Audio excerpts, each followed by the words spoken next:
The Intellectual Forum was set up rather more recently than the 1100s, about 6-7 years ago, to try to reach out beyond the boundaries of our college and to bring some of the best speakers here, whether they be Jesuits who already work here or people from outside. We've had many amazing events there, and you can see most of those on our YouTube page.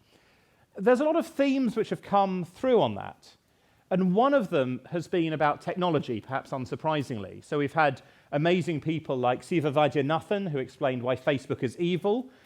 We've had the vice president, I think his title is, of the Facebook Oversight Board to say how actually Facebook's maybe a bit better than that. We had Twitter's global head of public policy talking about what Twitter was like just before Elon Musk took over. So we may have to do that one again. And we've also looked at geopolitics.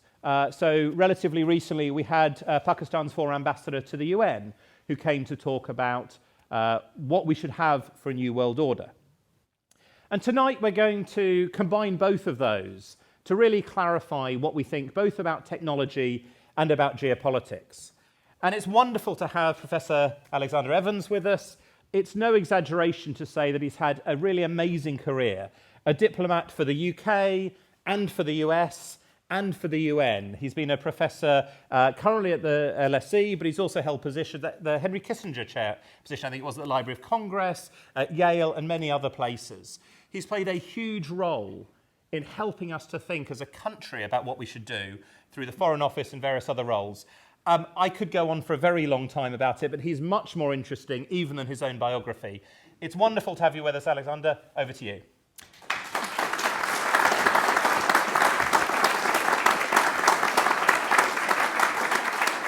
Julian, thank you very much. I hope everybody can hear me. And very good to be here. I'm not from this place, as they say, so it's always a pleasure to come back up to Cambridge. And I'm never knowingly undersold, as you just heard from Julian. So I'm very grateful for that generous introduction. The only other place where I think I get quite as good an introduction is driving around rural Michigan in the United States, where I have a home and head to every summer. And I love tuning into the local talk radio in Michigan, because basically if you've worked for Chatham House and the United Nations and the State Department and Yale, you are basically part of the elite that are running the world. So those moments when I feel that I actually want to have some real presence and power in life, that's the only moment I get it is sort of somewhere about 2 hours north of Detroit, driving due north. But I do want to not commit a CEI today, and there are business schools in the States now teaching CEIs. A CEI is a career-ending incident. We all know one when we encounter one. We hope it doesn't happen to us, but we have a deep and abiding fascination to watch it happen to others. Is that fair to say? Particularly in sort of Daily Mail Online, YouTube, TikTok, this is quite compelling content.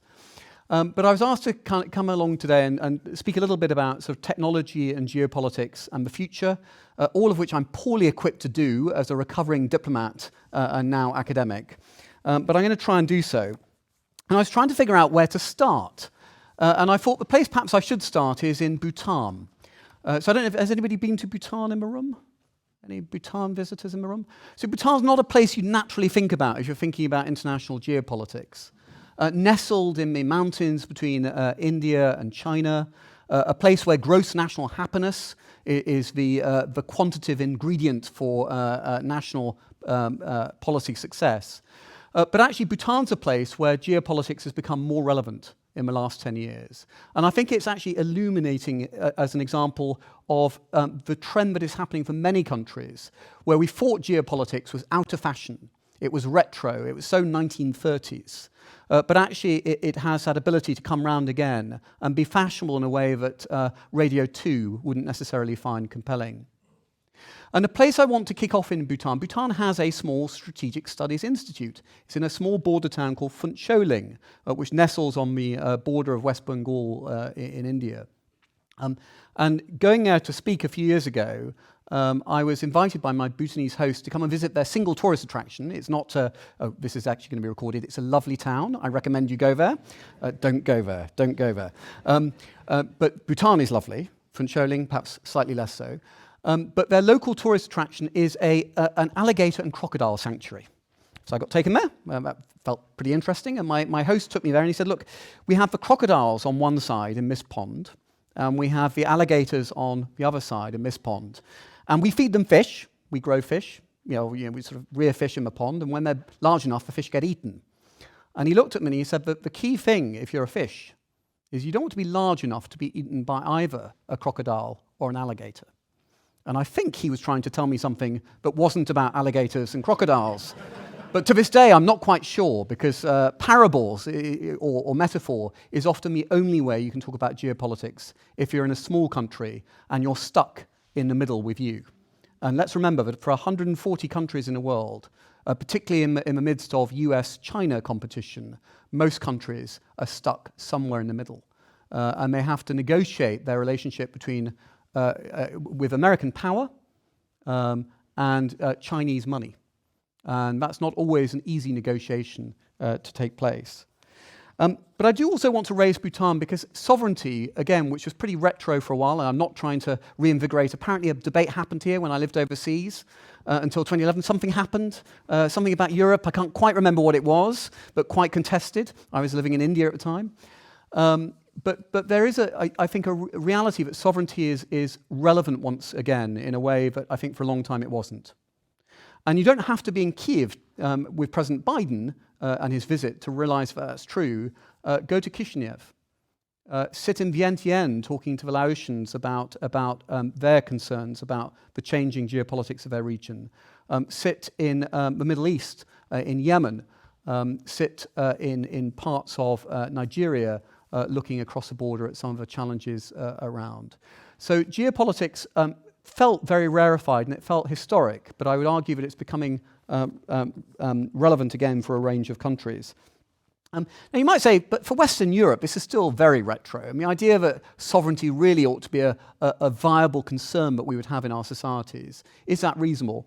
Well, if you read Norman Davies, a historian, there are 207 extinct states in Europe. There's what only political scientists can come up with, a phenomenon called state death, which sounds far more dramatic than I suspect it ordinarily is. It's normally decay, isn't it, rather than death. But many of these entities shouldn't go mourned because, actually their extinction was no bad thing. But it's recognizing that we think that the world map that we were born into and that we live with is frozen in aspic, and it's not. Actually, it's contingent in ways that we may find disturbing or we may find reassuring, depending on your perspective. And borders do matter.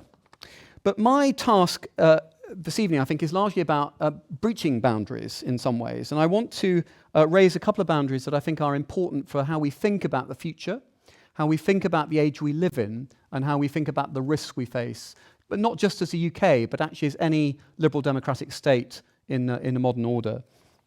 And the first angle on that is the bias towards the present. And I just want to ask a question. I mean, how many of you remember what you had for lunch last Monday? Quick show of hands? Quick show of hands? That's last Monday, not that long ago. Is that fair to say? Julian remembers, but he's on it. He's a politician, right? Former politician, it's right. One other person. Well done, sir. Was it very memorable lunch? There you are. That's why that works, right? Now, how many of you remember somebody as a child who humiliated you? Okay, interesting. So there's certainly a kind of a bit of an indicator in the room that some of you remember something that obviously was very recent, but in a few cases might have been a few decades ago or perhaps longer ago than that. So we remember humiliation in time more effectively than we remember the experience, perhaps inconsequential experience, of what we had for lunch last week. But I would argue that our historical memory is disrupted by the biases we have towards memory and forgetting. And just as we find it tricky to remember the past, the temptation to recall things is the temptation to recall the last thing that is relevant in our memory bank for it. So in international politics, we remember the last crisis. We remember the last war. And did anybody say Munich? Yeah, how often do we hear Munich invoked as part of the zeitgeist of talking about geopolitics today? And yet actually our reference points are very pedestrian and are often quite singular. We're not actually looking at the full sway of history. We're looking at particular episodes, and particular episodes often in the recent past that may distort our decision-making. And equally to the future, has anybody in this room decided what their last job might be before they die? Not the next job, the last job? Yeah, a couple of nods, but not. I don't see a sea of hands arising, right? The last new thing they plan to learn before they die. We don't tend to think long, and I don't mean just here pension planning, which is the sort of subject of sort of Martin Lewis and obsessive media comment, but actually how the question that's far more fundamental, the Jeanette Winterson question, if you like, from novels, which is how shall I live? And actually, how shall I live in the long term? So a bit of my pitch here is saying in geopolitics, in diplomacy, as much as in general life, we are historically ignorant, we veer towards the present, we discount the future, and we're very poor at thinking long. And that is a problem. And I would argue it's always been a problem, but it's particularly a problem in a more contested era. And let's go back to the era where I came of age. I came of age in the 1990s, so when Malcolm Bradbury, the novelist, was still writing about characters that were advised by a supervisor at Sussex to go out and do good hermeneutic work in the service of humankind. Everything felt pretty fizzy and optimistic in the 1990s. We were in a period of peak tech optimism about the future. And if the prime tech concern was what might happen with Y2K when it turned into 2000, let's just contrast that with the concerns about digital surveillance or digital privacy or digital freedom today. So we've moved a long way. But the challenge slightly is we've moved from a period of hyper-optimism in the 1990s to hyper-pessimism now. And obviously the current war in Ukraine is a classic example of that, and it's a very serious example of that. But the danger is that the mood may, in turn, misshape our thinking about the future and our ability to think long. So that's a problem, I think, about presentism, and we shouldn't forget the dangers of that well-known infectious disease. By the way, I don't mean here the diplomatic disease, which is EOV, early onset vanity. Some academics are known to suffer from this as well, but I'm sure none in this place. But early onset vanity is the first time somebody whispers "Your Excellency" anywhere near you, or you travel in a car with a flag on it, and it has a strange effect on you, which my wife tells me is definitely quite nefarious. But the disease here is extrapolitis. It's the temptation to extrapolate from the times that we live in, and just assume that the future is somehow a kind of a path-dependent variant of the times we live in now. And all of this means that there is a challenge about how we think about the future. It's a challenge also, I would argue, about geography and geopolitics. So the temptation is to fall into familiar tropes about how we think about the world, and particularly how we think about the globe. So you get on the one hand people who love the Indo-Pacific, a bit of echo of Mahan here, and thinking about sea power, or people who like to talk about Eurasia, or the politics of land, sort of Macinderites about the world. And actually, you see that even in some of the discussions now about contemporary geopolitics. So what do you see from the United States, from the UK with our Indo-Pacific tilt in the Integrated Review, from France, from Germany, from Japan, from India, from Australia, is a lot of discussion of the Indo-Pacific. And what you hear from the propagandists and the diplomats representing China and Russia, but a lot more conversation about the Eurasian landmass and about the importance of continental geography. And there's a path dependence there as well. And it does raise a question about why we can't have a discussion where those conversations meet somewhere. But it's not just about geography here. I think it's also thinking about connecting to technology and time. And I stand before you as a representative of kind of a, I should be a national treasure, obviously, but I'm a representative of the last of the Mohicans, if you like. I'm a representative of the last of the analog generation as we transit into a digital by default generation. So I grew up coding. I like to claim that in my LinkedIn profile. It is obviously false news. I used to write 10, print hello, 20, go to 10, for anybody who did early 1980s computer coding. But a slightly more serious point is we've moved from a terrain where most of our consumption was analog. I read books. I went to libraries. Very novel. I read newspapers. I read print newspapers. And now my consumption, I imagine for many of you as well, is largely digital by default. And if it's not digital, the level of micro-advertising, micro-targeting, data analytics about you is likely to be able to construct a fairly effective digital picture of you, whether you choose to consume in analog fashion or live in the default digital world. And I would argue that changes the value at risk for our society. And it changes the value at risk in two different ways. Value at risk is often a term used by the finance sector to talk about how much value at risk is present in an investment portfolio. I use it here in a much more deliberate liberal democratic sense. But in a free society like ours, for all its faults and hiccups and horrors, it's better than the alternative. We are now living in a free society that is mediated through the digital. How we vote, how we speak, how we listen to each other is going to be digital by default. And that compresses distance. It means that the cyber threats we might have from an actor in North Korea or in Iran are just as proximate as threats that might be coming across the channel or concerns we might have from close by or from within. And the level of digital dependence in our society for everything, industrial control systems, the Internet of Things, the fact that we are surveilled all the time from devices, ordinarily our own. We like to carry our own now, so that for ease of access for the Russians and the Chinese. It has altered the value at risk for our society as a whole, but it's also altered the value at risk for us as citizens in democratic societies.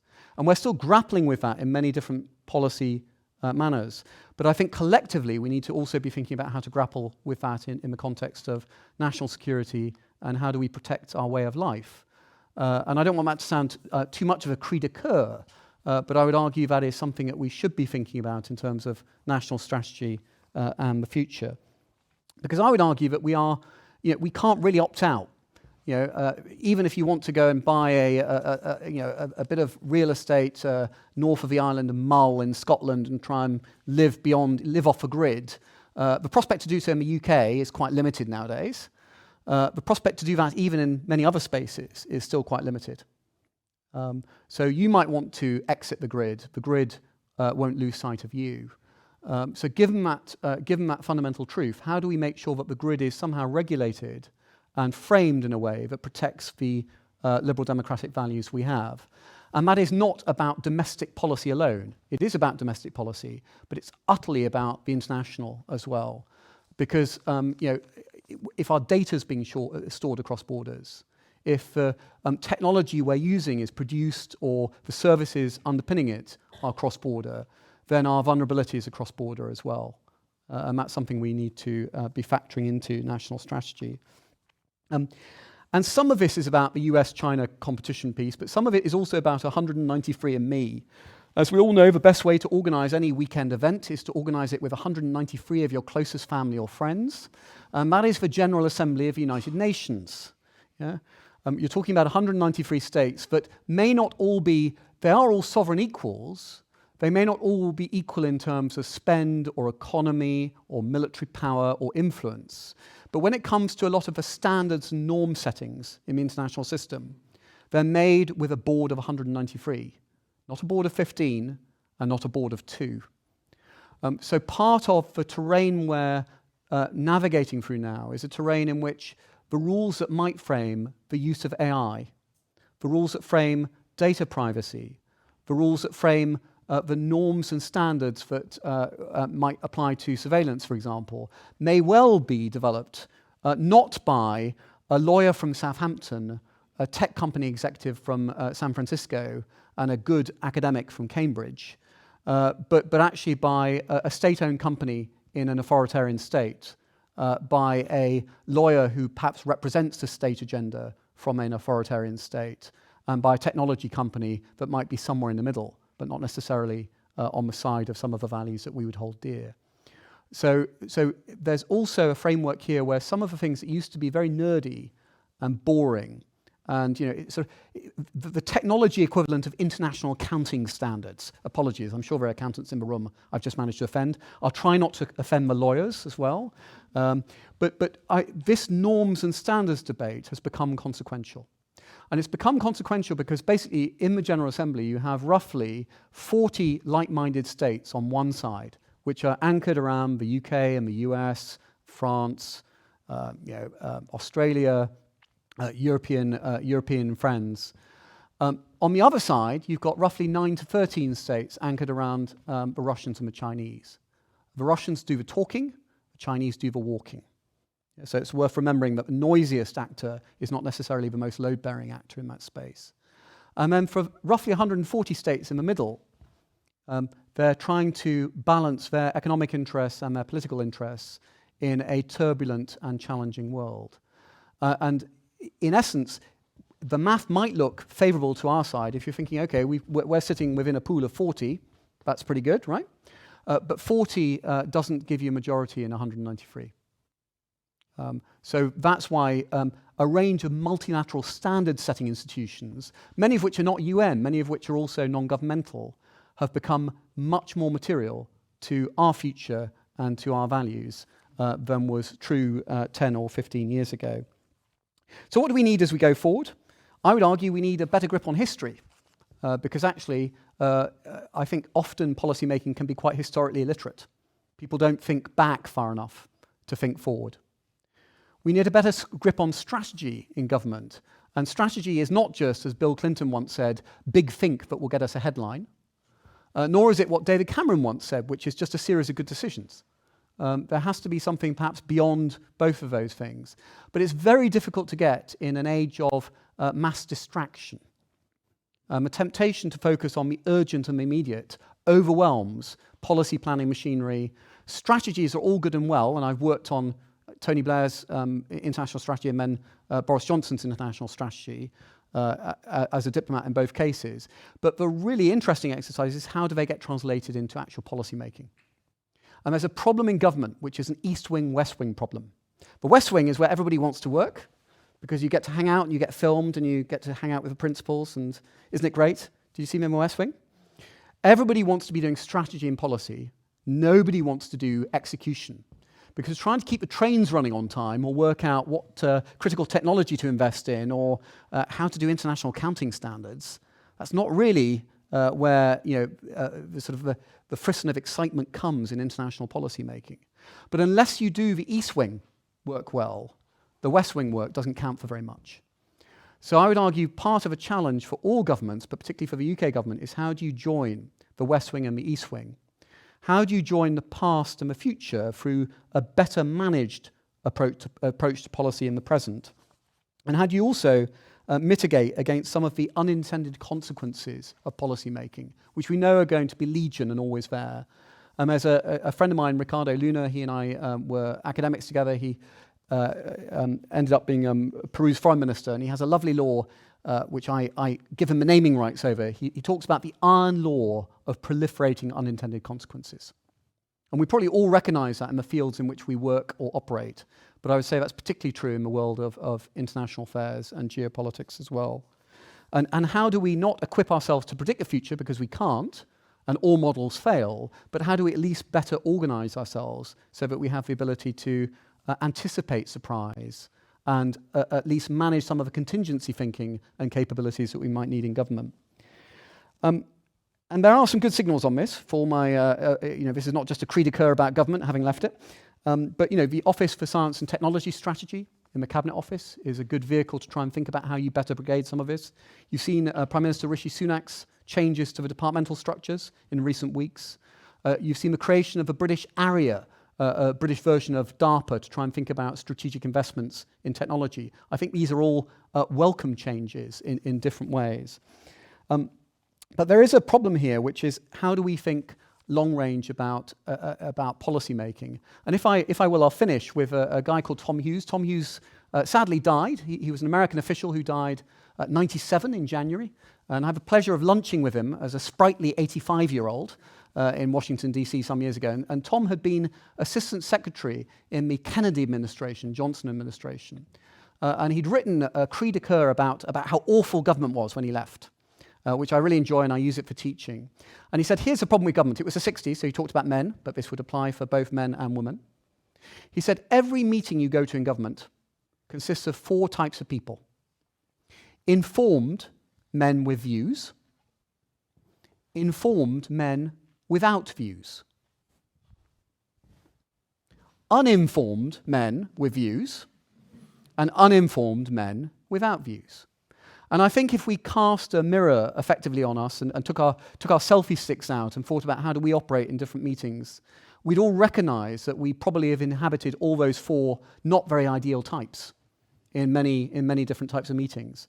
So Tom added a layer of further complexity, which is it's not just individual biases and our temporal illiteracy that shape us. It's the way in which, when we start to look at collective decision-making, collective advice, but actually a lot of that is informed by psychology, bias, opinion over confidence, a lack of evidence and information, which can really complicate good policy making. But to Tom's credit, he then spent the 1970s leading the Carnegie Endowment for International Peace in the United States, and dedicated much of the rest of his life to trying to think about better quality decision-making.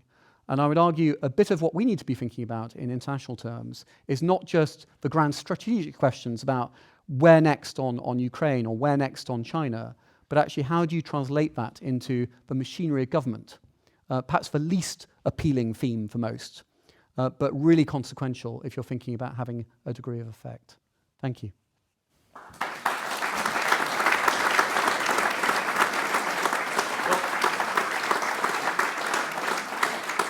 Thank you very much for some really interesting things covering so many areas. Everything from how to be the right-sized fish to the problems with the fact that track changes is not very exciting, but does actually matter. Now, we have lots of time for questions, and I suspect there will be a number. And so if you could just put your hand up as we go. But just before we bring anyone in from online or here, you talked a lot about the challenges with the General Assembly having so many members. How do we get there? Does each country even know what it's trying to do? Does the UK know what it's trying to do internally?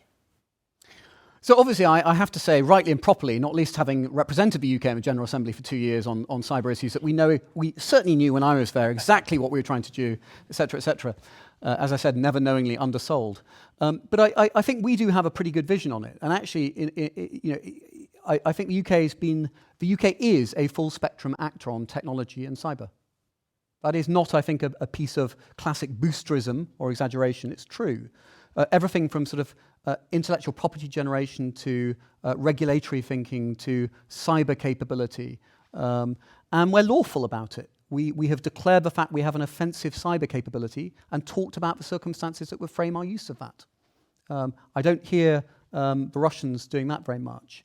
But I think it is fair to say, for a range of countries at the General Assembly, it's Wednesday, it's 11 o'clock, I now have to go to a cyber debate.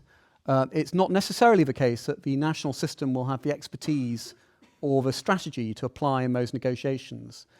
I think it's in the UK's interest to encourage more voice from the 140 countries in the middle. Because actually, otherwise, you let the 13 on that side dominate the conversation. And even if sometimes the conversation that may be triggered by the 140 isn't always helpful to UK interests, I think a more plural conversation actually collectively is in our interests, because it will help animate issues that aren't dominated by, in particular, the Russians. And the Russian leitmotif on this has been be afraid, be very afraid. P.S. We have a solution. We have a treaty that we've been working on. Did it mention human rights? Sorry, I've got interference on my headset. So there's something here about the Russian vision here is a new order, and it's a new regulated order, but it's an order that would be a profoundly illiberal order. So if we want to see the digital Iron Curtain framed in international agreements, that's the direction of travel we would go in, and I would argue it's very important we don't go in that direction. So, are there any questions in the room before I go? Yeah, there's one over there. Could you wait for the microphone? So. Thanks. Just to elaborate on what you just said, could you elucidate on what you would regard as a digital Iron Curtain looking like? Yes. So look, I mean, I do think we're now living in a world that's digital by default. So I think we can't really unpick. Too many of us are willing to kind of surrender our digital privacy for the benefit of Google Maps or Deliveroo. So I don't think we can unpick that world very easily. But I think there is something here about, for illiberal states, they're very keen to eradicate encryption, to eradicate digital privacy. And digital privacy is important if we're thinking about how do we defend some modicum of independent journalism? How do we defend the right to have citizen NGOs hold governments to account? How do we protect reporting from spaces in conflict or just in spaces where there is an illiberal order prevailing? So the digital Iron Curtain is actually what I'm less concerned about is the drift towards deglobalization and sovereign internets, for example. But what I'm concerned about is the codification and promotion of a world in which a profoundly state-centered, illiberal order prevails. And it ends up prevailing by default because we used to be in a framework where the software we bought and the hardware we bought was a product of California. Remember, California was the future once, and now it's definitely not. So I think that's just a framework we need to think about and navigate. Can I just pick up on that, and then we'll go to a question there in a moment. But you talk about encryption desires from different places. You'll be aware that the UK, Australia, various other governments have come down against encryption in many consequences. It was the former Australian Prime Minister who said, yes, the laws of mathematics are all well and good, but here we follow the laws of Australia.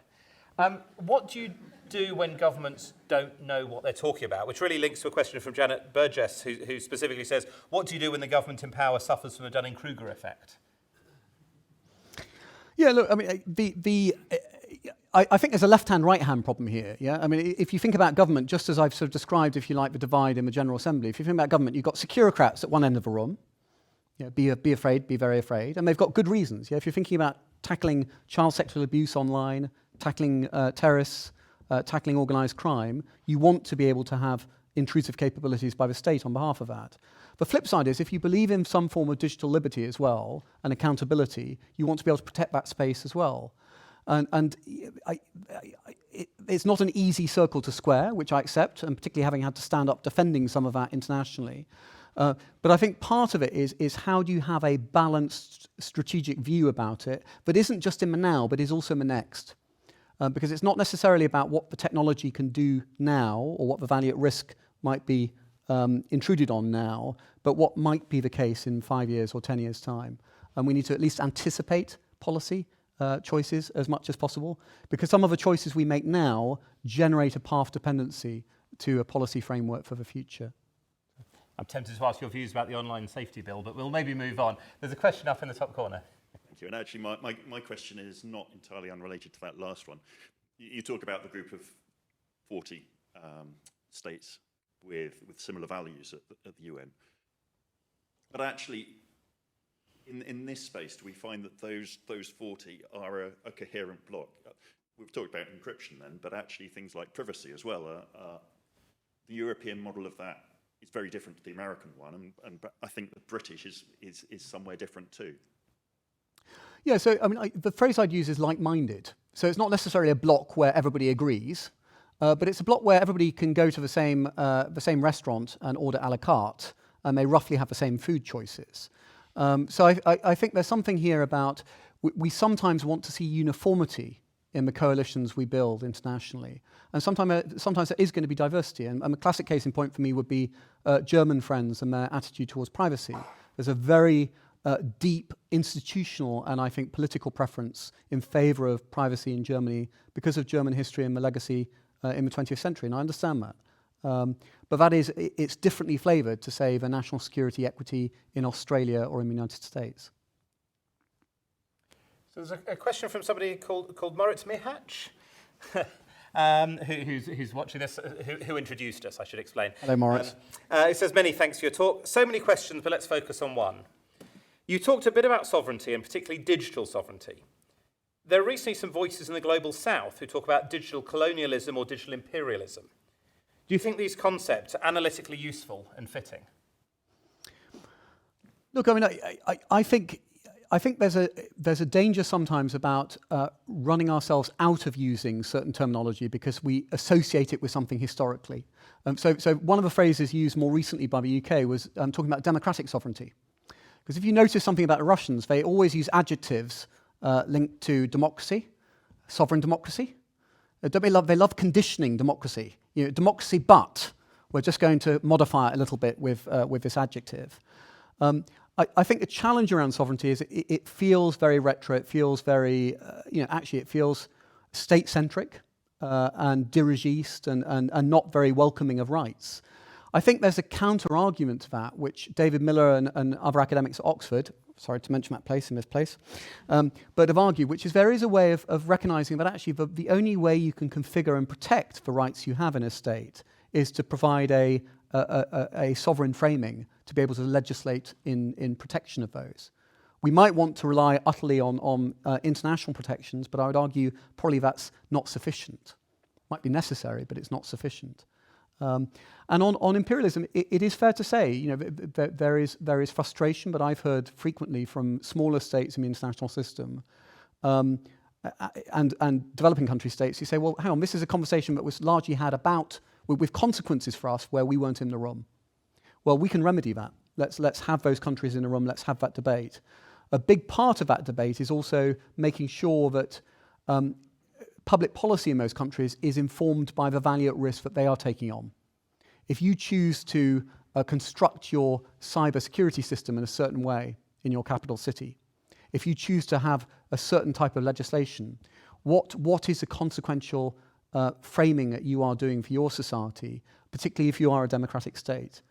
So I would fear that some of that rhetoric is used, for example, by our Russian friends again, but it's used in a way that is inimical to actually the interests, I would argue, of the citizens of those countries, as well as to our interests. We could go further. There's a question over there.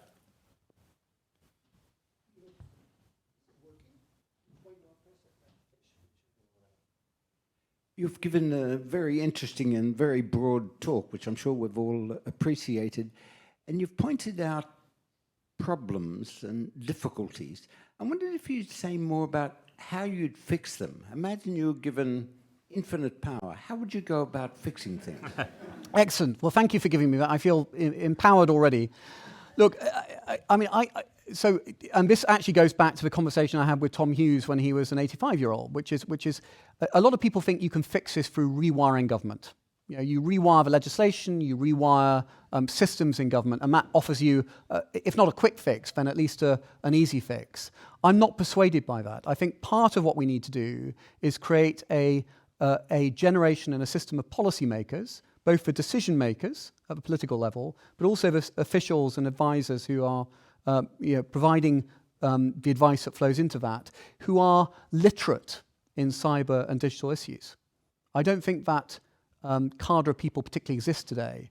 If you're looking for, and I, by the way, I count myself among that as well, if you're looking for people who are the interface between regulatory policy, geopolitics, and technology, you're talking about a subset, you're basically hunting for unicorns. But actually, those unicorns are critically valuable, not just to a tech company trying to avoid regulatory risk or minimize its tax burden, but actually equally for countries trying to think about how do you develop the right policy framework for this. So my answer, actually, a bit of it would be we've got to get human capital right in government.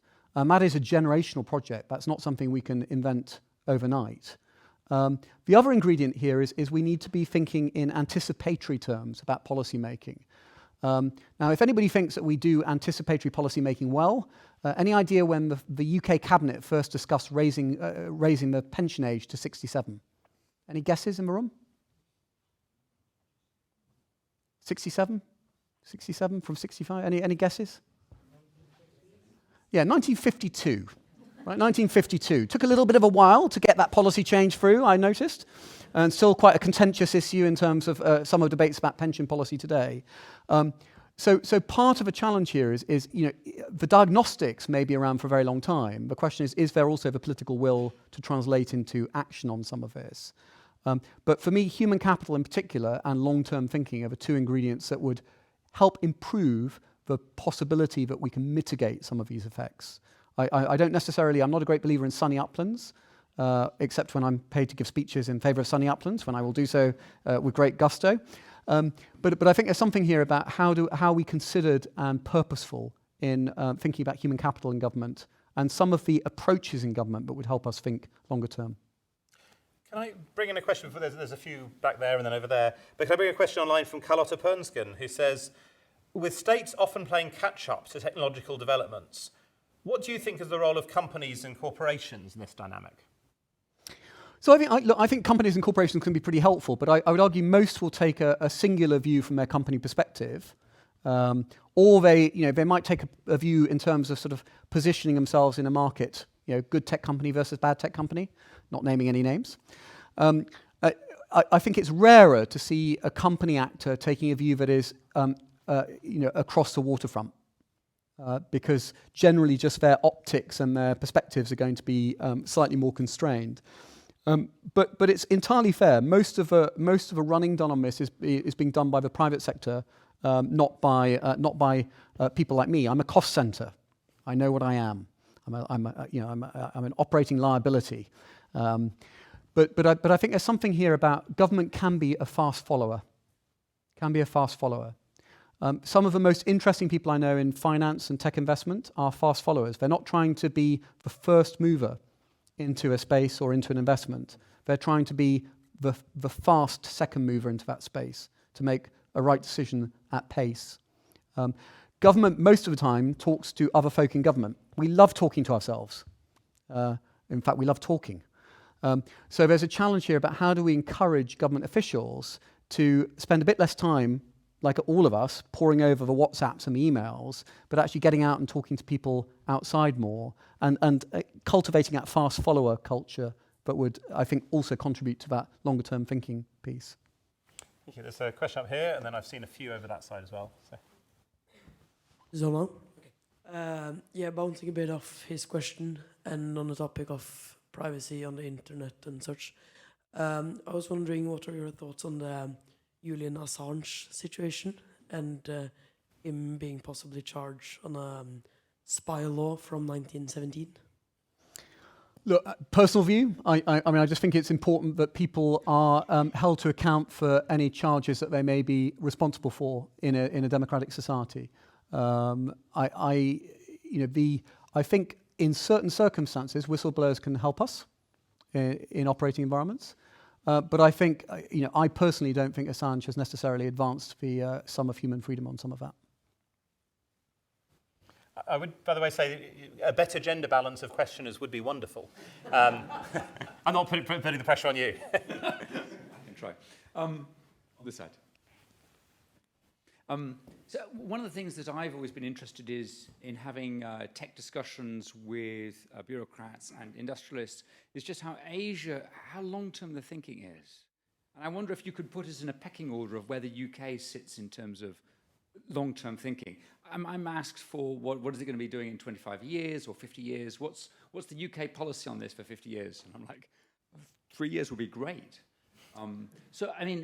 Is it because we try and evolve policy rather than think our way through it? And sort of what ways could we get better at that long-term planning?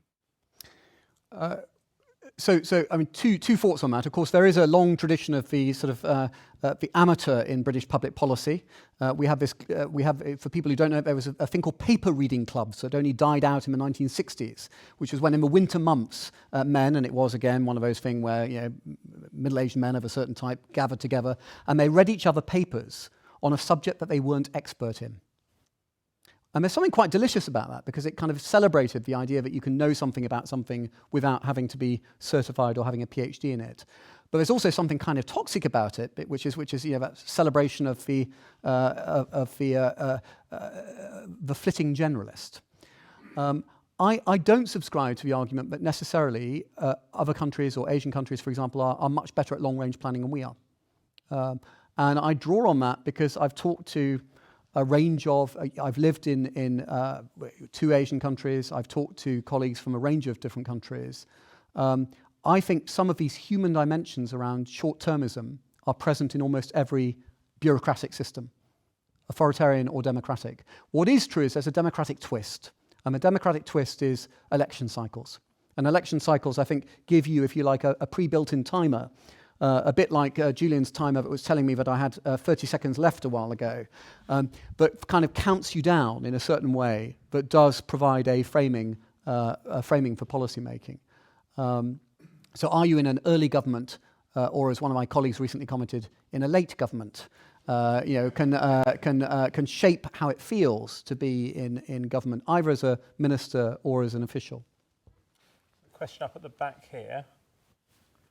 Thanks very much for the interesting talk. I'm afraid the gentleman before me pretty much asked the same question I was going to ask you, but again, as a democratic country, how can we bake in more long-term planning to our governmental structure, like you said, compared to an authoritarian regime that might have a leader and policymakers installed for decades without any change? Are you able to sort of elaborate on that in more general terms? So look, I mean, various measures have been tried from time to time. There is a government, there's a government capability around foresight. So thinking about, foresight, long-range planning, effectively almost challenge planning, red teaming. One can do that, but the question then is, have you got the ear of the principals? Or is this like very nice stuff? Is it like basically a high-table dinner party discussion that goes on and it's very nice and everybody enjoyed the port and the cheese, but there's no consequence into policy making as a result of that. The other model, of course, is policy planning staff, which both the Americans and the British tried. The first head of the British policy planning staff, one of the first people in it, Michael Palliser, famously said he was asked to join this new unit that would be the crack sort of SAS of long-range thinking in the Foreign Office. And he said, well, what am I meant to do? And they said, well, go out and talk to externals and find out what they think. He said, well, like who? And they said, well, go to talk to the think tanks and go and talk to other people. He said, I've been brought up my entire career to think that journalists were untrustworthy, soldiers were stupid, and Chatham House was a nest of communist spies.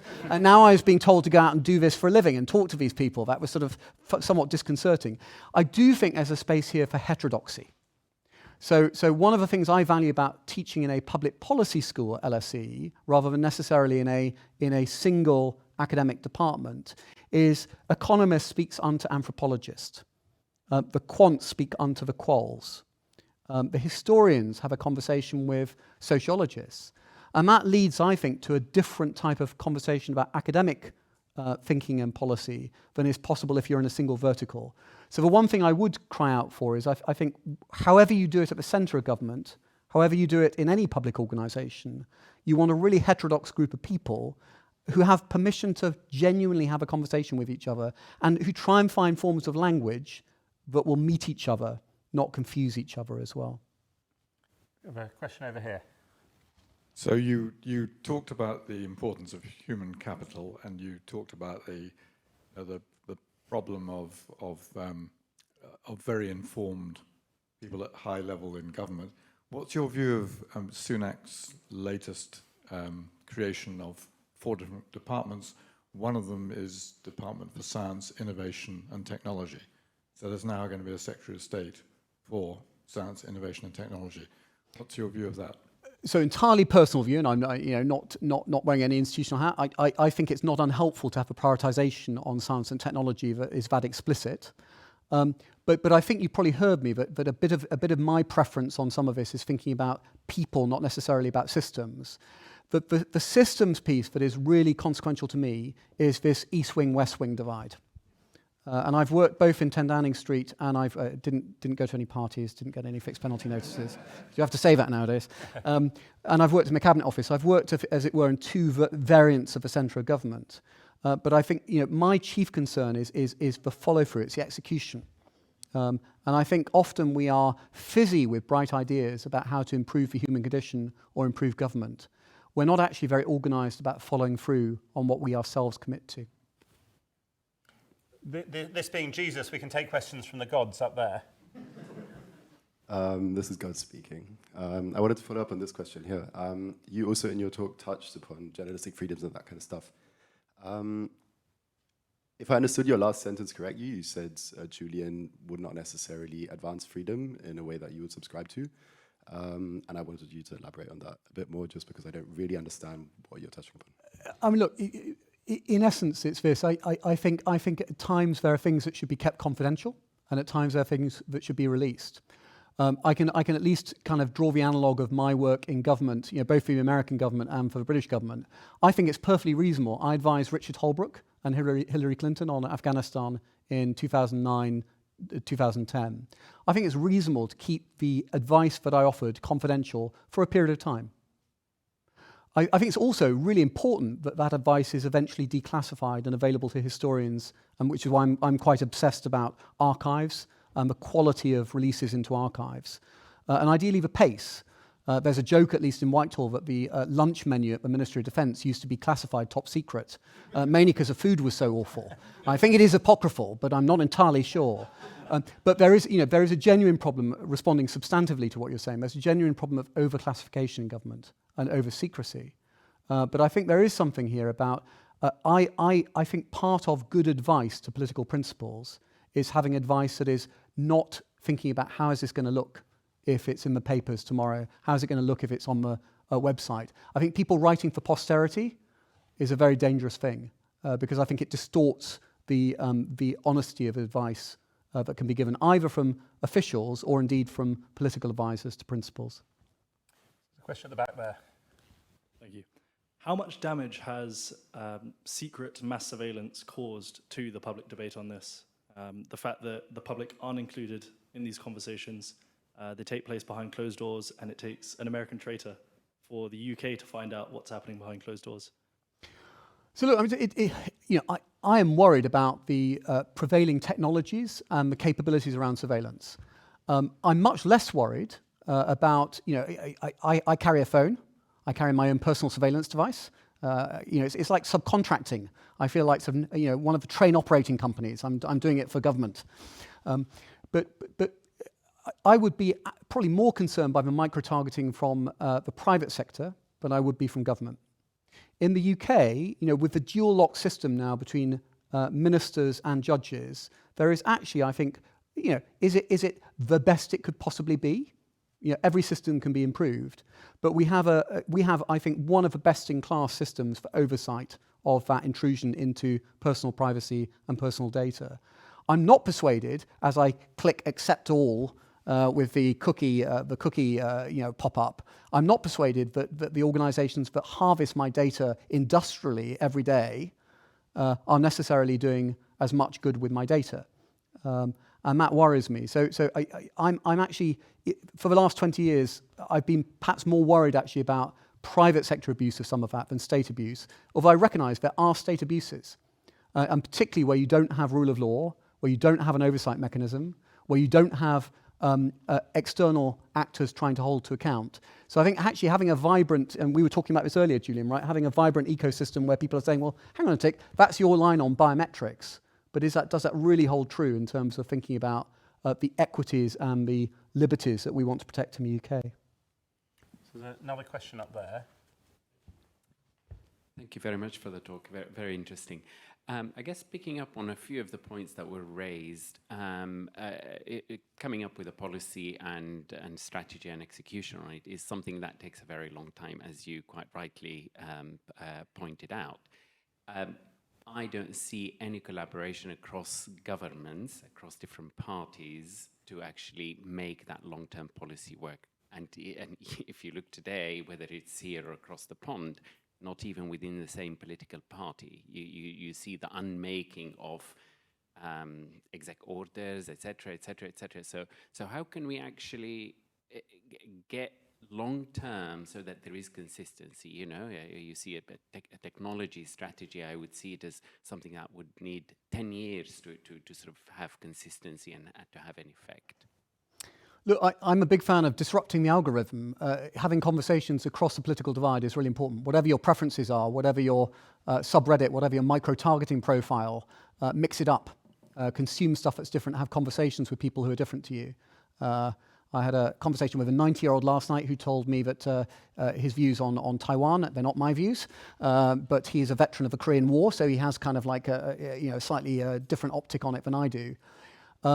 The fact that people don't get on, even within a political party, is less surprising. I remember working for the US government in fact, when I first lived in the US in the late 1990s, talking to an American official who'd been an assistant secretary of state in the State Department. He said, and he wasn't particularly Republican, but he said, I really prefer working for Republicans. I said, how come? And he said, because the Democrats all worked with each other 20 years ago, and they all fell out with each other 20 years ago. So when they came back into government, they all loathe each other. They agree on the policy, but they can't stand each other. So he said, trying to get anything done with this group of people is very difficult. So that sense of collegiality, and in essence, how open are we to listen to other arguments? I like the Tim Garton-Ash line on this. Don't agree with him on everything. But he has that lovely line, only by hearing what you have to say can I know what it means to be you. And that would equally apply, I would argue, in policy debates or in political debates. Can I bring in an online question from the wonderfully named PAG? You spoke of needing stronger temporal telescopes looking back in history.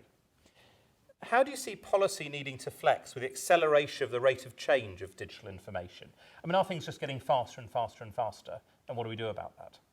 Yeah, so look, I mean, everything does get faster and faster and faster. I mean, the days, I remember reading in the archives, in the archives in Kew back in the day when you went to look at archives, right? Looked at an archive. And reading a dispatch by a diplomat who'd gone on a visit to the Maldives in the early 1970s. And the first 3 pages of the dispatch are as he steams slowly into port watching a cricket match. And it's a sort of blow-by-blow account, sort of 2-0 out, this is what's happening. The days of languid policy-making are over. And there's a problem on that, because we all end up, and I'm sure you all find this too, we all end up, at this sort of end of a tsunami of instant messaging, content, emails, and the time to think is not necessarily there. I would argue there's an argument here, this is very self-indulgent, there's an argument here for people taking time out from policy making.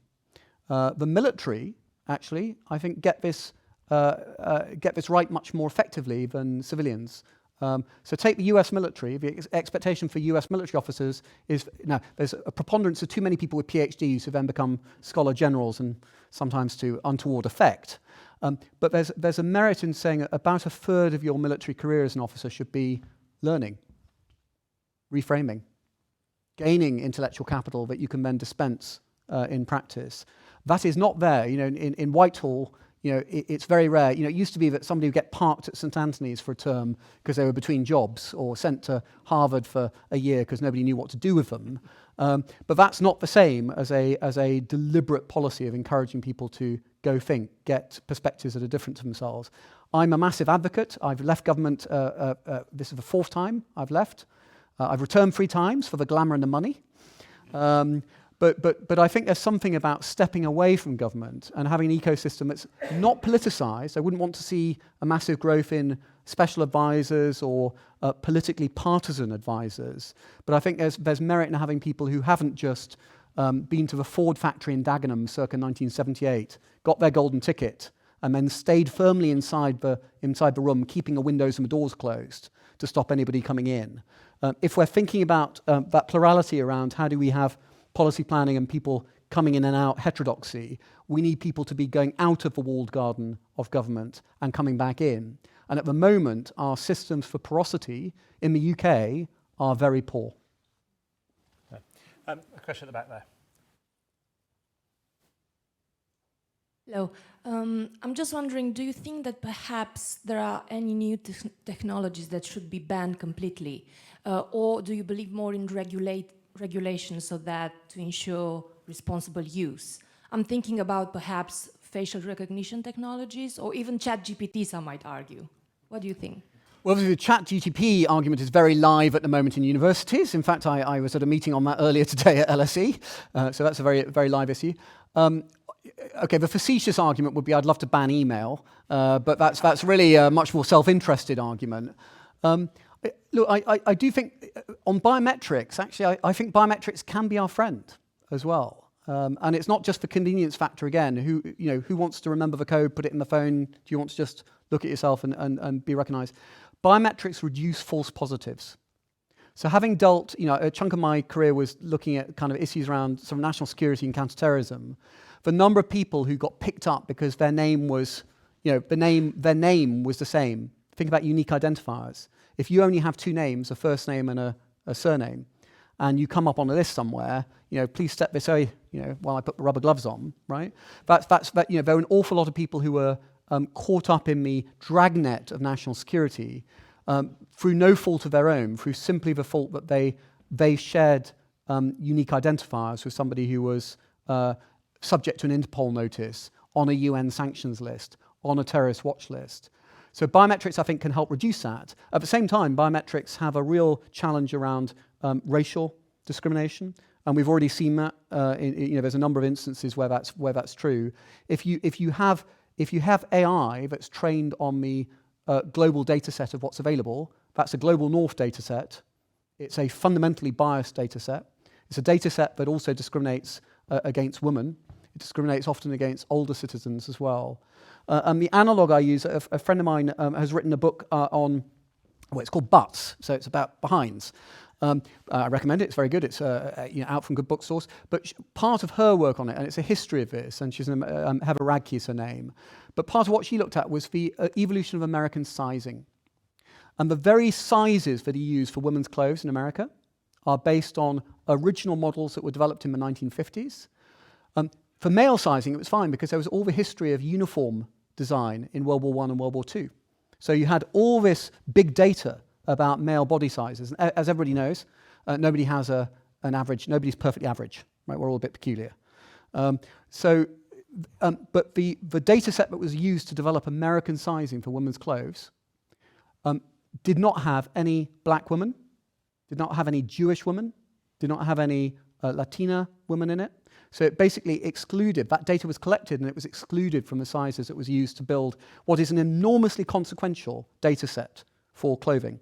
And of course that's the bias that is then inherited into AI and data sets is something that should really worry us. So slightly pivoting from the biometrics, my concern would be how do we not eliminate, because it may not always be possible to do that because humans are biased, but how are we really present and cognizant about bias in data sets and how that will feed into AI systems. Question over there, and we have two over here. Thank you, fascinating talk. I completely sort of sit behind the idea of needing to be thinking longer term, about needing to be open and collegiate and all those things. I find myself nodding my head. But underlying that, I think I've got sort of three concerns. I'm just interested to hear your view on. One is that our experience of technology has actually sort of narrowed that for many people in many ways. So rather than being open-minded and collegiate, they've become living in their silos. The second thing is I think we've not necessarily done ourselves any favours with our own education system, not necessarily at this level, but I see the school education system being narrowed. We've got a breadth of subjects, but the assessment systems narrow people's thinking. And the third thing, if we're going to create that environment, we need trust. And we need trust across the different people who are talking. How do we create that trust, and who should be responsible for it?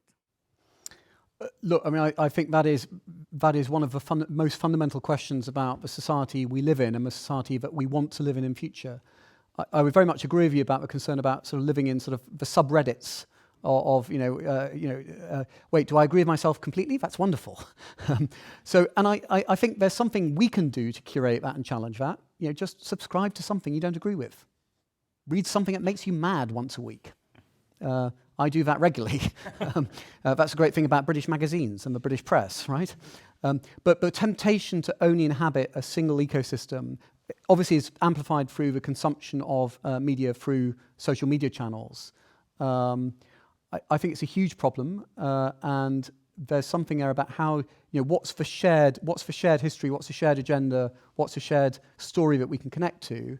At the same time, I think efforts to regulate public history or public truths tend to, like all government efforts to help us out with our understanding, to fall flat quite quickly.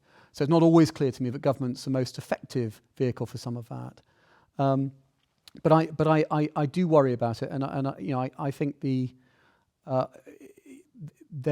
you ask who's responsible. I think ultimately there is a responsibility, though, for government to think about, and it's back to the anticipatory policy-making piece, how do we think a generation hence on some of this?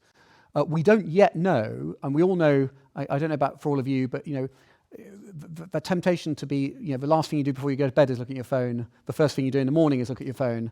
And if you woke up, as I did in the middle of last night, the temptation to go, I'm just going to check if, check if something's changed, is always there. So the relationship of actual sort of almost forms of addiction and habit with digital devices is something I think it's really early days to try and understand what that's doing to our preferences, to our relationship with information, but also to our relationship with others. And that's I think quite an important priority for government and actually for academics and others to be looking into. We have time for a couple more questions, but I can't resist the urge to just point out that we actually run some edX courses that are free online, one of which is about polarization, depolarization, and one of which is about digital distraction. So if anybody's actually interested, do have a look at edX Jesus College, and you can learn about that. So I think the last questions, there'll be one there, and if we're very quick, I'll try and fit these two in. Thank you so much for talking, and apologise for changing roles and asking a question. Just building on the previous questions there, we're talking a lot about, it feels like we're skirting around the topic of narrative and watching cricket. How important is the sort of narratives that we, especially in an increasingly individual age, how important are the narratives that we tell ourselves about ourselves and about our relationships to other people? How important are they in the sort of the context that you're talking about in this talk? Look, fundamentally, we're storytellers. Human beings are storytellers. It's how we relate to people. Even on data visualization, there's this whole piece around people who are doing data visualization now about storyboarding data visualization. It's not enough just to have a visual. It's what's the story you're trying to tell about it. So we are. I think we're fundamentally, human beings are fundamentally creatures of narrative. I find it really helpful to think about using fiction. I use fiction. I use theatre. I use paintings in my teaching. Slightly heterodox for a public policy school, but often because I think sometimes fiction or a painting will tell us something, will hint at something that is more visceral, more explanatory than a PowerPoint slide, for example. In terms of how we curate our own stories, I think we've always done that. Actually, I think that was true in the sort of oral history culture, and it's true now in a digital space. The slight risk is we curate par excellence. So the mythology of ourselves and the narcissism that goes with that is a growing problem. But as I said, early onset vanity is a disease that I've already contracted, and I just hope I can save as many of you as possible from contracting it from me. Okay. Hello, thank you very much for your talk. I'm just wondering what you think about disinformation campaigns and election interference, especially by Russia. How much of a threat do you think they actually pose to Western societies, and do you think we can be doing more to combat them? So look, I think disinformation, state-directed disinformation is a problem, but actually the greatest problem around disinformation is how much we practice it ourselves. It's back to actually the narrative setting. How many times have we told a mistruth ourselves in our personal lives or online? How many times have we remembered that quote, remembered that factoid, only to discover later on that it wasn't quite true? Yeah? So human beings practice disinformation all the time. Most electoral disinformation is domestically generated in democracies, certainly in the United States, certainly in the United Kingdom. I would be concerned about organised efforts by states cross-border, particularly hostile state actors, to amplify that or to inject new ingredients into it to disrupt elections. And I think the integrity of elections is something we should be very worried about. Even in a manual voting operating environment, the way in which the electoral debate can be framed through that is significant. That's why I think governments should, and they are, and the UK is, dedicate effort to understanding the scale of that, where it's happening, and combat it where possible. We should also remember, though, sometimes that disinformation can have very little effect sometimes as well. So sometimes it'll be load-bearing, sometimes it may not be. Up at the back there. We will have to be somewhat brief, just to... A bit different. So as we embrace more technology, we increase our vulnerabilities in new ways. I'm thinking of the ransomware attack in the US last year that shut down an oil pipeline, increasing digitization of electricity grids and hospitals. And I'm wondering, does a nation state response to those security threats, does it move fast enough? And is it the right way to protect these, given that they have to protect from a wide range of actors, from hostile states to small groups of individuals to tech conglomerates? And how can we move faster than that? And in that kind of sphere, is being fast follower fast enough, given those huge vulnerabilities and those huge weaknesses? So thank you. Look, so being a fast follower, I would see in the context of sort of industrial strategy and developing capabilities, understanding those capabilities. What you're referring to, I very much agree with you. I mean, the resilience piece, the crisis preparation piece, the cybersecurity agenda at large, so the sort of systemic cybersecurity in the United Kingdom, I think government has to be proactive about and plan for and engage on. The challenge slightly on this is a little bit like some of the debate about the NHS right now, we tend to focus on the secondary care option when we should actually be thinking a lot of the time about primary healthcare, about the general practice for cyber. It is, I'm afraid, a lot of stuff like cyber hygiene. Have you changed your password lately? How many times are you using kind of password 123456 or the default password on a router or whatever it might be? The challenge around this is a little bit. It echoes a point about standards and international accountancy standards. It's really dull. It's really dull. Sorry, apologies. Now I've offended the cyber people in the room as well. I'll work up to lawyers later, as I said. It's really dull, but it's important. And that prevention work is not, government can't do alone. It has to then be working in partnership with all of us. Very briefly. Your suggestion that we need tech-savvy policymaking makes me fear that we have a very dystopian future ahead of us in the UK. Given that we don't teach public policy very well, I think, in our universities, not very well respected. I suspect there are not many people studying PPE at, I don't know, Balliol College at the moment, who are doing modules on the implications of a tech-focused world. And actually, more importantly, the percentage of computer science undergraduates who are women is appalling in this country. And I understand postgraduate women computer scientists are a little less common than hen's teeth. Give me a hope that we're actually worried about this and somebody's doing something about it. So the UK government thing I'd point to that I think has been tremendously positive is actually GCHQ's engagement on cyber coding skills for girls. So they've done lots of outreach to schools and colleges, trying to encourage young women into STEM. And it's not just with a desire of please come here and PS, come and work in Cheltenham afterwards, although I'm sure there's probably an ingredient of that. But it's how do we kind of make STEM a space where it would be normal to encounter women in that space rather than what is often the case at times, a bit of an exception on it. So I think there is work that can be done on that. I would just flag one thing in government's defence on this. The unicorns I was describing earlier, if you are a data analyst, if you studied computer software engineering and you've got a master's in data analytics and you want to go and get a job at the moment, you are guaranteed quite fizzy compensation even after all the tech layoffs of the last 2 to 3 months. So we're competing, as it were, in government for a capability that is in short supply globally and is in short supply in the UK. It wouldn't be right if I didn't, even in this place, do a pitch, as it were. At LSE, what we are launching is a joint MPA in data science and public policy, 2-year program, coding plus public policy.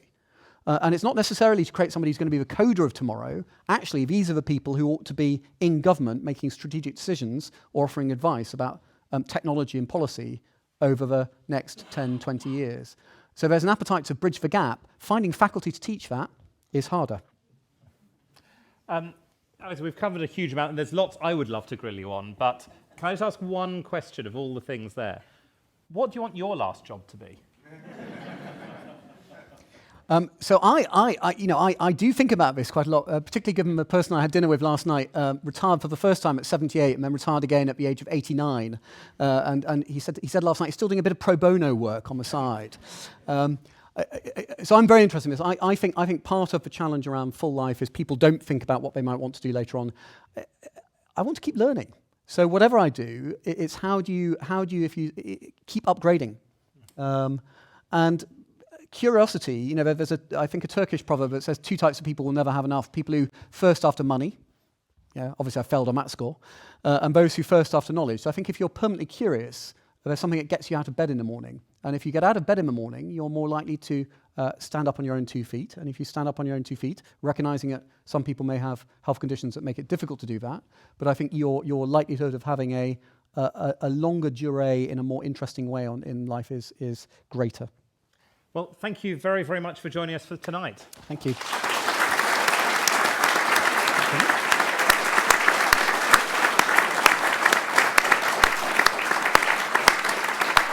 So I'm afraid that really is all the time we have tonight, but thank you for joining us in person or online.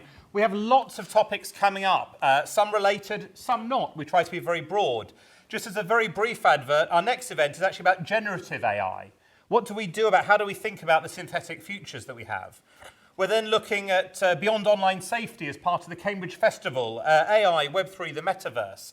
And then the same day, but a separate event, the power of storytelling, looking at care survivors and reparative justice. We're then looking at romanticism and the Black Atlantic, using atoms as quantum sensors for fundamental physics, again, different subjects, and much more still to come. So I hope to see you at further events in person or online. Enjoy the rest of your evenings. Thank you. Thanks very much. All right.